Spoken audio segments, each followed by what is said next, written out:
I read that book, The Tenant Class.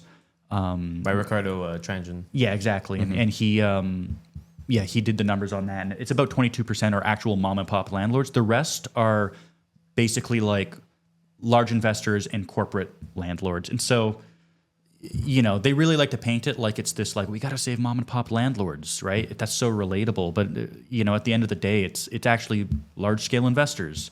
Don't they deserve to face the consequences for like pumping up a market beyond the point that's reasonable, to a point that ruins so many people's lives, removes the opportunity to, access housing, that kinds of thing, gentrifying neighborhoods, like all the kinds of things that you associate with, rampant development and property speculation. Like, I think when it gets to a point where they're going to actually face the consequences, you have to let them face the consequences. Right. Yeah. Don't bail them out. Don't bail them out, because they wouldn't bail out regular people really if any of this type of stuff happened. Obviously, right? They don't care. It's about the big scale investors.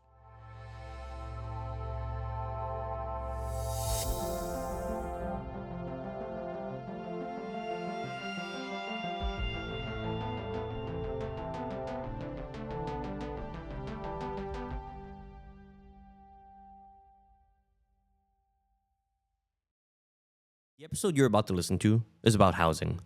I brought on a housing policy analyst, Gavin Armitage Ackerman, who also works in nonprofit housing development, to talk about recent headlines. It's July, and as everyone knows in Quebec, everyone moves on July 1st, and issues of housing come to the forefront once again. I brought on Gavin to talk about many different aspects of the current housing crisis, where we're at, if things are getting any better. Here's the interview.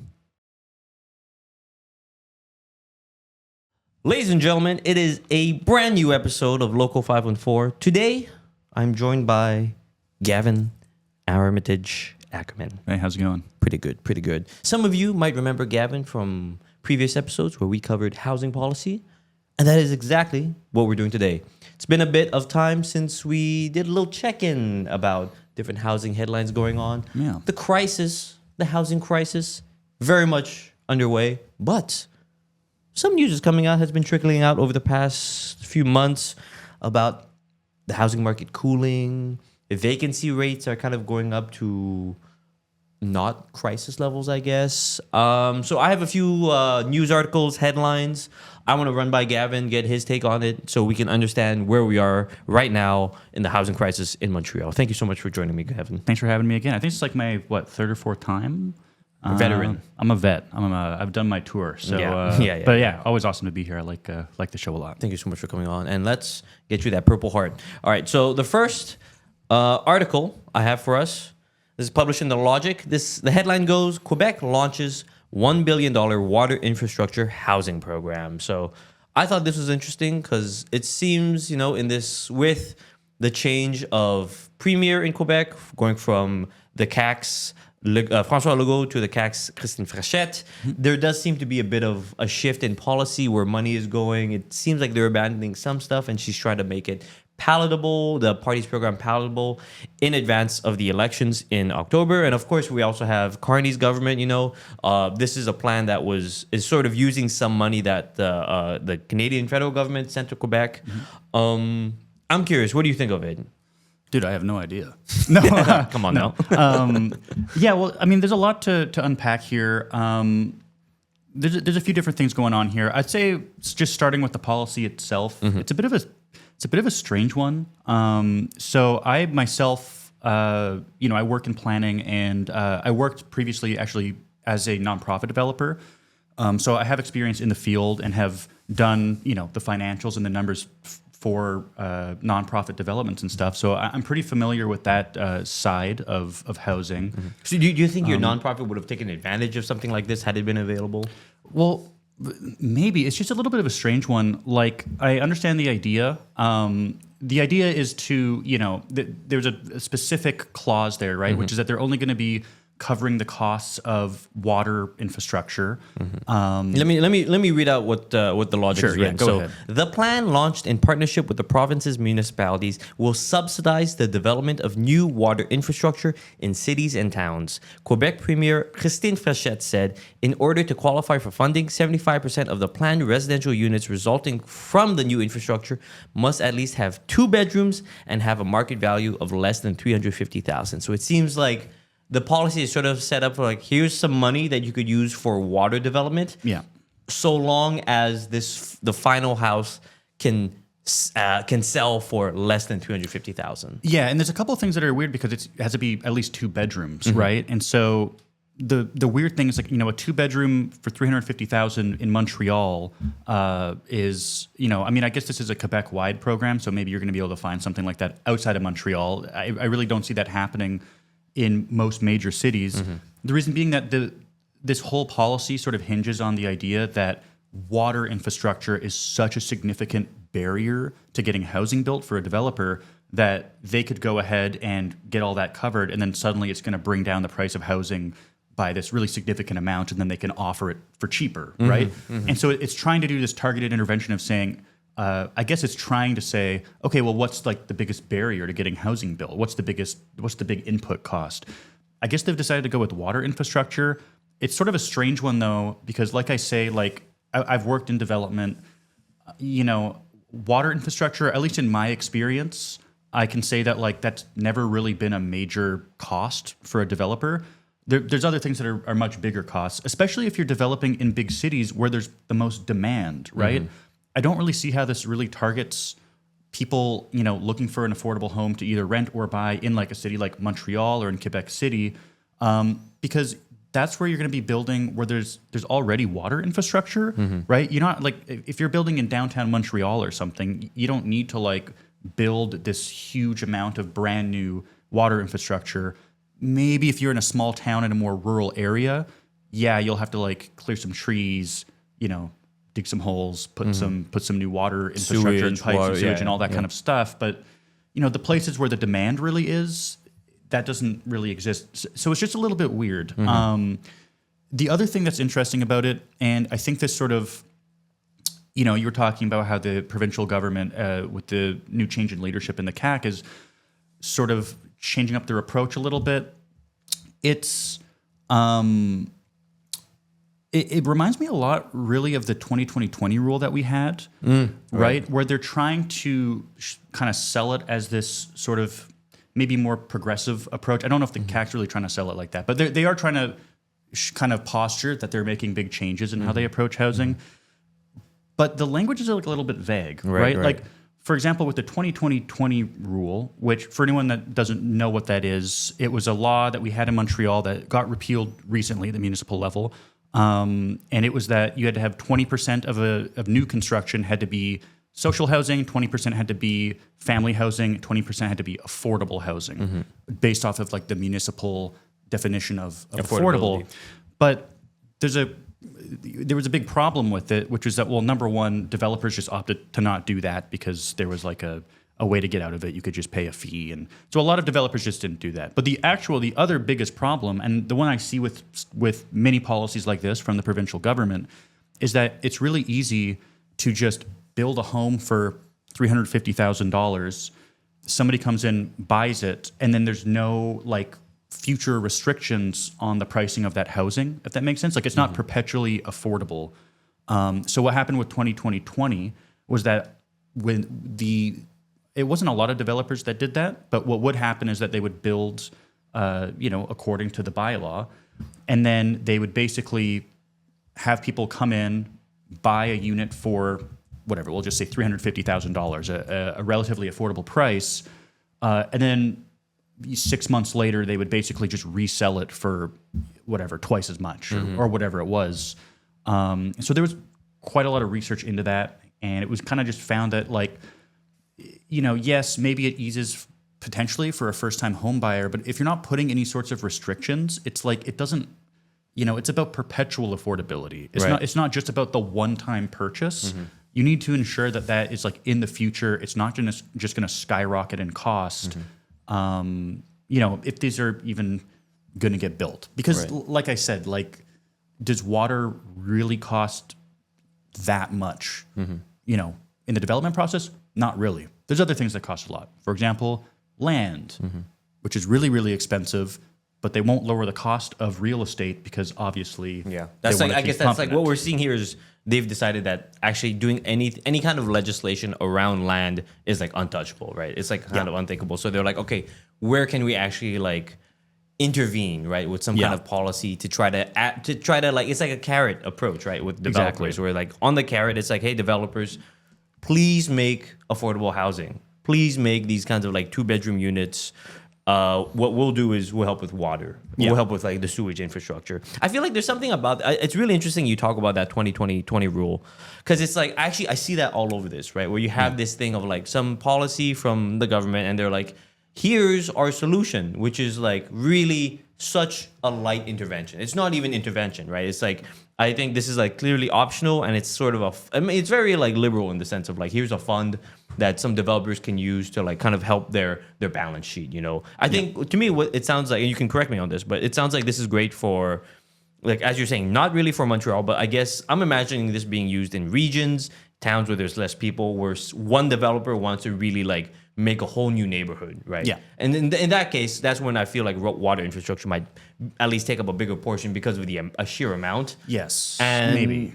Yeah, maybe. I mean, Yeah, like, but it's also still. 75% of all the residential units have true. to be, compare that to at least 2 bedrooms for $350,000. I mean, you compare that to even the 20-20-20 rule, and even that was like, okay, it just has to be family housing, and it just has to be affordable housing, which is basically affordable just means with it, at least 10% less than the going market rate is what it's defined as in Montreal. And even that was like developers just opted out of it. Like they didn't want to do that because even that was too restrictive for them, right? So I just don't even see this, I don't see this really being helpful at all. And it's interesting you talked about sort of the carrot. It's on helpful to developers, right? That's who it's helpful for. Maybe, but it's like I don't even know if they're going to use this, right? And it's interesting you talk about the carrot on a stick approach, and that is something that really defines the Quebec government's approach. But it's interesting because up until somewhat recently, that wasn't really the approach. Historically, Quebec has actually had, a pretty social housing focused, nonprofit focus on the housing market, and previously kind of understood that the carrot on a stick, like let's hope that if we, give them tax breaks, and if we just kind of give them what they tell us they need from us, that eventually they're going to just, they'll lower their costs and everything will become, more affordable for first-time home buyers and renters and whatever. That wasn't always they knew that approach didn't really work, and it was why we had Access Logis, which was Access Logis was the provincial, what do you call it, like the housing organization, housing fund. I don't know what word you would specifically use for that, but it was like the housing program, I guess is the word, that really dominated housing affordability discussions and policy in Quebec for a really, really long time. And the CAC got rid of that in, I think, 2023, maybe 2022. And that was a really big deal because we saw like a really clear change in policy where we went from this program that promised to cover 50% of all development costs for nonprofit housing built in Quebec. Obviously, there's only a limited amount of funding, but anything that qualified for that funding, if they had enough of it, covered up to 50% of the costs and more. And you're just automatically creating like 50% of development costs. I mean, you're automatically just building cheap and perpetually affordable housing. And they looked at that, and I guess they decided, we have a much more landlord and developer-friendly government now, and so they've just decided to scrap that approach and go with an approach that for a really long time we knew wasn't working. And it's just kind of ironic that now that we've moved towards that, obviously, people know that the Montreal housing market is really, really hot right now. I think there's a report that came out recently that the average price of condos in Toronto just dipped lower than the average in Montreal for the first time. Yeah, it's gone down like a lot. I think it's gone down 25% almost from its peak. Could be a thing of supply in Toronto as well. But Yeah, huge oversupply. but there. before we get into that, I want we're talking about new tactics, right? And I will say, sarcastically, there is a new tactic in this venture coming from the Quebec government. The report talks about this program that is supporting the construction of prefabricated housing neighborhoods in Quebec. Yep. So, I mean, for people who don't know, prefabricated housing, it's sort of this kind of recent thing over the last few years where it's like all the parts of the house are sort of made in a big like house factory, a big warehouse. Yeah. And then it's sort of shipped out. I mean, we used to have that kind of sort of thing with like the catalog homes that are offered by Sears that you can find in some places in northern Montreal and around like Saint Michel. You still have those houses that are all sort of the same that were made out of that. And this is, I guess, in some kind of way, a return to that. Really quick take on that from you. Yeah, I mean, I would honestly say it really ties into some of the stuff I was just saying, which is like, if you really want to target like, there's kind of two things, right? If you really want to target what makes housing affordable, you want to target in the development process at least, you want to develop the main cost, right? The main hurdle, so that like the final price is going to be cheaper. I guess this kind of addresses that, but not really. It's like, I kind of like to think like if it seems like this great idea, but nobody else is doing it, then there's probably a reason that it's not being done, right? And that is kind of the case when it comes to prefab housing. Like it makes a lot of sense on the surface, and I actually do think it really could work. But it would really have to work at such a large scale, to make a real difference and to be cost effective for the people that are developing it. Because it means that you have to go from being a developer, which is basically you're just like coordinating like finances and you're, working with the city and whatever, to now also having to like run a factory to like build, modular housing. And so there's definitely use cases for it, but I don't know. I think it's a little bit overblown. And again, it still doesn't really address the main problem, which is how do you make it perpetually affordable? Right. It's not just about building it, for cost effective. It's also about making sure that we can protect it from market forces, right? So I think that's a more important element there. Totally. Here with Gavin Armitage Ackerman talking about housing headlines in the housing crisis in Montreal. Let's move on to our next headline here. Sure. This is, let me read this. This is in City News. Montreal and Quebec City rank last in North America for housing availability. So this is about the housing vacancy rate in Montreal. Before, in 2025, it stood around 2.9%, and it's since risen to 3.1%. Theoretically, they call it the equilibrium threshold, but the vacant units are the ones that average households simply cannot afford. The article continues, the average rent for a 2-bedroom apartment in Greater Montreal has reached $1,920 per month, according to the report. So I think, there's lots of tools that we go to, I find, to talk about housing health and sort of what state it's in. One of the ones we talked about before was sort of vacancy rates, right? How easy it is to find available units. Now, from what I understand, if it's less than 3%, we're sort of in trouble. It's sort of like very hard to find a unit. And when it dips above, it kind of goes into being, they say it's between 3 and 5% that's considered like a balanced market. Yep. I'm kind of curious what you think of this study that's come out. Yeah, well, it's tough to say. When they do a lot of these studies, they'll do it on a pretty, how would I put it, sort of a very like a regional or citywide level, which is fair. Like they kind of will take the averages and say, okay, well, there's an average vacancy rate of, I think you said, what was it, 3.1% right now, which is pretty healthy.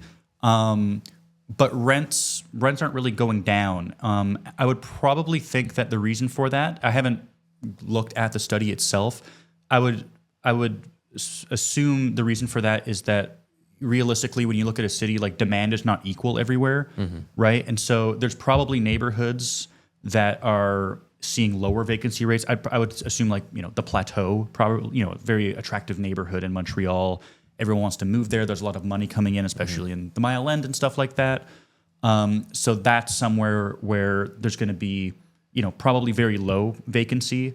Whereas there's going to be a lot higher vacancy in like places that are like probably more on the outskirts of the city. Sure, and so, Montreal East, places that have no access to like transit or that outside of the city core. Yeah, exactly. So I guess I'm just mentioning that because it's important to keep in mind when we're thinking about vacancy rates. It's very easy to be like, well, a politician could just say, well, see, we're seeing higher vacancy rates, and so it's going to bring equilibrium. And if units are over $1,900 for what was it, a 2-bedroom? Well, that's just what the market is supplying. It's like it's not always that simple, so it is important to keep that in mind. Definitely had some other thing, but I don't know. Totally, I think it escaped me. I think it's interesting that it's like we're dead last. Out of it's 43 metropolitan areas that were studied, and Montreal is 42nd. Quebec City is dead last at 43rd in terms of like how easy it is to find housing, right? Yeah. Well, so would you not think that points to a supply issue? Or I guess the article does go to continue about the places that are available are just unaffordable, right? Yeah. Well, I guess this was actually, I think, the other thing I had on my mind, which was what came to mind was, Montreal famously has sort of two different housing markets. I mean, most places kind of do, but Montreal especially, because of our history of like lease transfer culture, we tend to have sort of two markets going on. You have, and this is how it is everywhere, but you have people that are living in housing that they've been renting for I don't know, however long. Like I've lived in my apartment for 6 years. They're not counting the cost of my rent in that number, right? Like that number that they're giving you is actually just the average rent of things on the market, which is usually like a lot of new build stuff. And so in terms of the general availability, I think like a lot of people are being priced out, and just what that kind of tells me is like, okay, vacancy rates are going up, but prices continue to go up, which means that there's just not a lot of movement going on.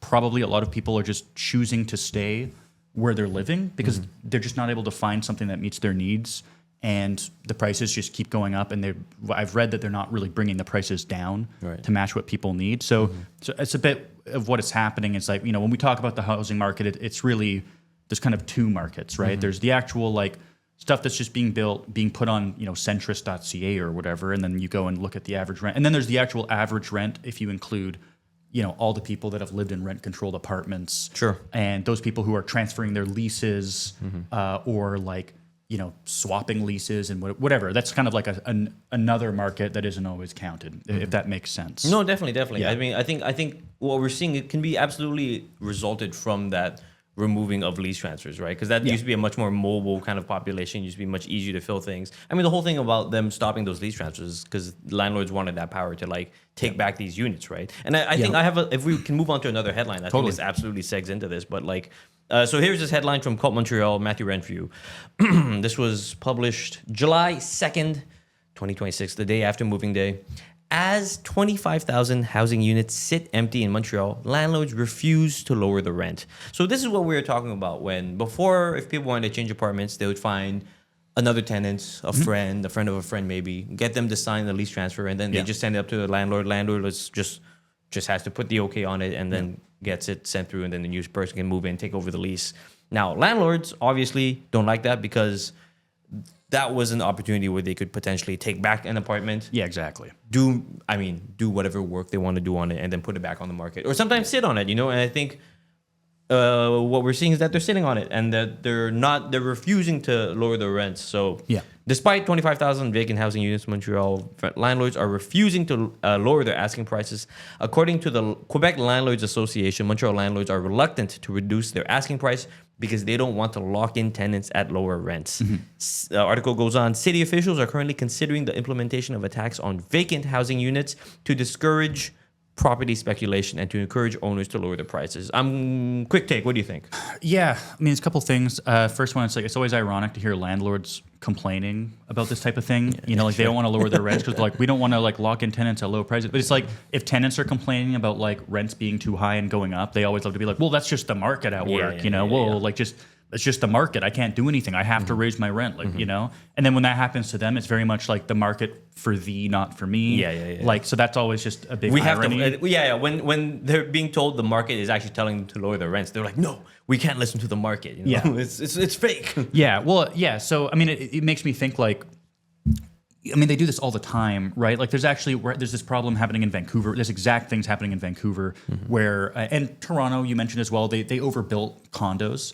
And so in BC, the federal and provincial governments both just announced a joint thing where they're going in and they're going to buy, I don't know how many, it's thousands of unsold condos to turn into rentals because basically these developers or these condo owners, whatever, don't want to sell at a lower price because the market has been going down. Again, like another case of this exact same thing where like anytime, the market's going to cool, anytime that like investors who always love to complain about how much risk they take on are going to have to face the consequences of like, taking on risk, which sometimes happens.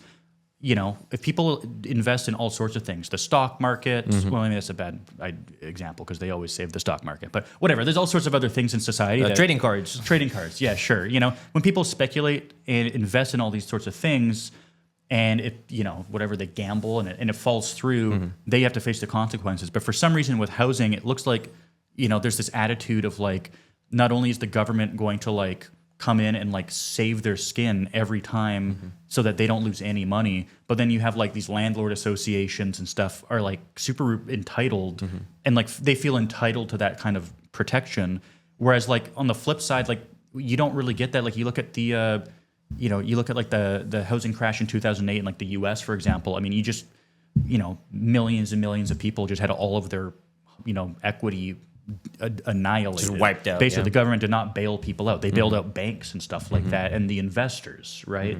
They definitely didn't bail out like renters who were being like evicted from properties. So yeah. So, anyways, that's all just to say it's always just super ironic. I don't suspect that they can keep that going for that much longer. Like they're just going to be sitting on these like empty properties and just like hemorrhaging money, presumably. Right. So I do think that, you mentioned the policy about... They're considering a vacancy tax. Yeah, and I think something like that's a good idea, that would probably, make a big difference. Because you want to affect their bottom line, and that would be something where they now, before it's like, I could sit on an empty unit for free. Yeah. Now it's not for free. Yeah, exactly. I think that's a good idea. Again, just sort of... you want to take the opposite approach of what they're doing in BC, which is that they're basically rewarding these people for taking a risk and then losing, and then they go, "Hey, don't worry about it. We're going to save We'll you." cover it, yeah. You don't want to do that because you're never going to cool the housing market, which is obviously why they do it. It's kind of interesting. I like how you're pointing out the sort of like irony or the hypocrisy in this, at least in terms of like relations to our ideas about the market, where it's like when you make an investment, the risk should be calculated, right? It's like there's like whenever you buy something and you're like, oh, hopefully this stock goes up or whatever it might be, you understand that there's a risk it might not. Totally. There's totally a risk that it might crash. I mean, there's a reason people talk about it being like a big casino, right? And I think the interesting thing about this, it's sort of like housing has always been the sort of thing that people talk about as almost kind of guaranteed, right? It's like, oh, if I buy a house now, I'm almost guaranteed to make money, Yes. And so I feel like what we're seeing here, if we can get into the minds of the landlords, is that they made these kinds of like investments, they spend this kind of money, and they're so firm on demanding a return on it, which is like, actually, guess what, buddy? Sometimes this happens. If you can't, like, you're counting on the housing market being worse. Landlords make money if the housing market is worse because prices go up, things become much more unaffordable, and then they get to like pass the buck on to someone else, and they get to keep the profits. So it's really rich hearing them react this way, I guess. Yeah, it's and I think someone might there is I should mention, I think there's a worthwhile argument to be made. Well, there's a large portion of Canadians have been pushed into a system where they need to own their home. Right, of course. And like a lot of their equity and stuff is in home ownership. And on the flip side, you have a lot of tenants that are like living in properties that are owned by somebody and whatever. And so people will point to that kind of thing and be like, well, we shouldn't like, I do understand that side of the argument about like maybe, there are individual homeowners and you don't want the housing market to destroy all of their equity and wealth. And I understand that to an extent. I do think it's also really important to mention that like the landlords in this article, they really like to paint this as like this issue of mom and pop landlords that are going to lose a lot of money. And I didn't read that specific article, so I don't know who they included in it, but I can imagine they probably interviewed these people that either are mom and pop landlords or like paint themselves as like, I'm just a poor landlord, like, this is my business, I'm going to go under, whatever. And in reality, like people need to understand that like in the broader, scale of the Canadian housing market, like that only mom and pop landlords, really only account for about a fifth The estimate puts it at around 22%. I read that book, the Tenant Class. By Ricardo Tranjan. Yeah, exactly. And he did the numbers on that. And it's about 22% are actual mom and pop landlords. The rest are basically like large investors and corporate landlords. And so, they really like to paint it like it's this, like, we got to save mom and pop landlords, right? That's so relatable. But, at the end of the day, it's actually large scale investors. Don't they deserve to face the consequences for like pumping up a market beyond the point that's reasonable to a point that ruins so many people's lives, removes the opportunity to, access housing, that kinds of thing, gentrifying neighborhoods, like all the kinds of things that you associate with, rampant development and property speculation. Like, I think when it gets to a point where they're going to actually face the consequences, you have to let them face the consequences. Right. Yeah. Don't bail them out. Don't bail them out, because they wouldn't bail out regular people really if any of this type of stuff happened. Obviously, right? They don't care. It's about the big scale investors. Totally. So, let's move on to our next headline. So now, I guess we've been talking about sort of temperature checks on the housing crisis. We're talking about some solutions. Let's talk about some protests. Protests usually on July 1st. We always have people protesting because that is moving day in Quebec. It's always kind of funny that people are rushing to move, and then in the evening, some are celebrating Canada Day at the same time. It's a busy day. Yeah. So I have this article here again in City News. Protesters against high rent have 3 demands for the government. This was published by the Canadian Press on July 1st. Now, this is a brand new coalition coming out. It's sort of made up of dozens of organizations. This is Coloc, a brand new organization of housing rights groups. Yeah, they're great. Solid group. We have a report that should be out by the time of this video by our journalist Jordan Hashi. Check it out. Watch that one. Watch it. I'm not in that one, but you should still watch it. Look, it's right here. Click it. And if you're listening to the podcast, it'll be in the description. So, in the article, they go on to describe the 3 demands. First, the government of Quebec must recognize the right to housing in the Charter of Rights and Freedoms, because we must stop letting people believe that having 4 walls and a poor roof is housing. Including it in the Charter means defending the right to decent housing for all. Then he continues with the construction of social housing. He points out that for several years, there has not been recurrent social housing in Quebec in the necessary volume. He pleads, we want real social housing programs and not unaffordable housing. And then the third point, they talk about a rent registry that would serve to break the escalation of rent increases, which continue to grow. In addition, if there would be such a registry set by the organization Vivre en Ville. I'm sorry.